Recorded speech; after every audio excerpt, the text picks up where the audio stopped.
On Capitol Hill, meanwhile, budget crisis averted. Now what? Just hours to spare before the midnight government shutdown deadline, the House joined the Senate in approving a 10-week temporary spending plan, which was then quickly signed by President Obama. And the good news is that it looks like the Republicans will just barely avoid shutting down the government for the second time in 2 years. That's a somewhat low bar, but we should celebrate where we can. Instead of manufacturing new crises, Congress should be investing in the things that help our economy grow. I'm joined now by Congressman Marsha Blackburn, Republican from Tennessee. Congressman, always a pleasure to see you. Good to see you. Thank you. Thank you. Let me get your reaction to what you just heard from the president. Yeah, you know, I think it's conduct unbecoming to the leader of the free world to make such comments. We are in a system of government of checks and balances, and it is appropriate for the House and the Senate to take their actions, for the executive branch to have their actions, and then, of course, the judicial branch theirs. There should be respect for the actions of the different branches, and the president needs to think about how that sounds to people, and then they're hearing him now come out and say, well, I may veto the National Defense Authorization Act, which we're going to have on the floor today, Jose, and look at what is taking place around the world. Okay, so let me ask you, if I could, because I just want to, follow through on this thought. So if that's your position, one could not argue that maybe it's conduct unbecoming of the House of Representatives to not deal with something like a bill that gives the country the wherewithal to continue. Isn't the fact that you guys have a 10-week expansion, a little bit of a Band-Aid, isn't that conduct unbecoming as well?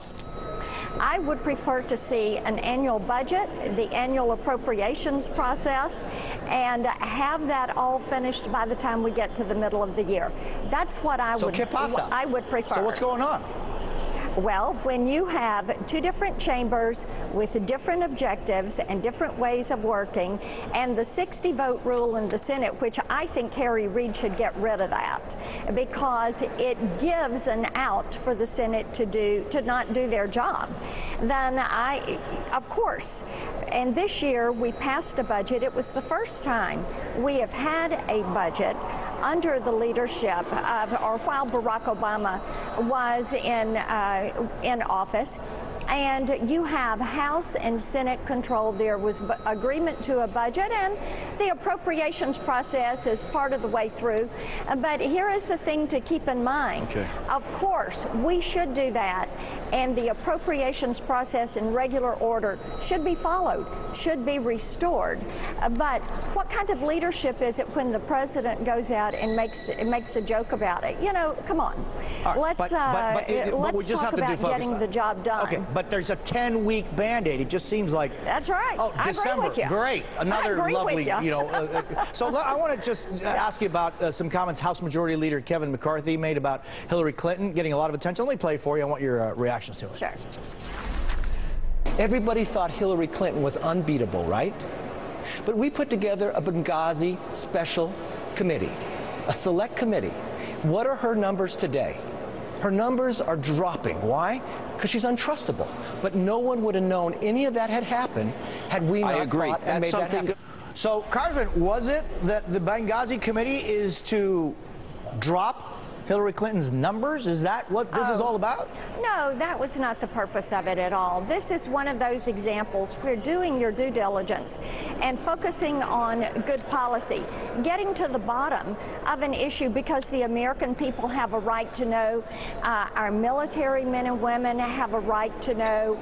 There are answers that need to be gotten to about Benghazi. That is what is important.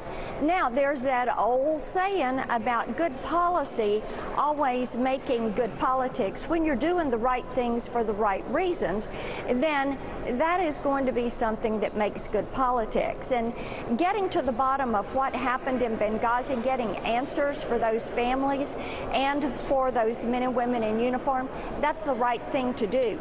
The American people want those answers. I represent a major military post.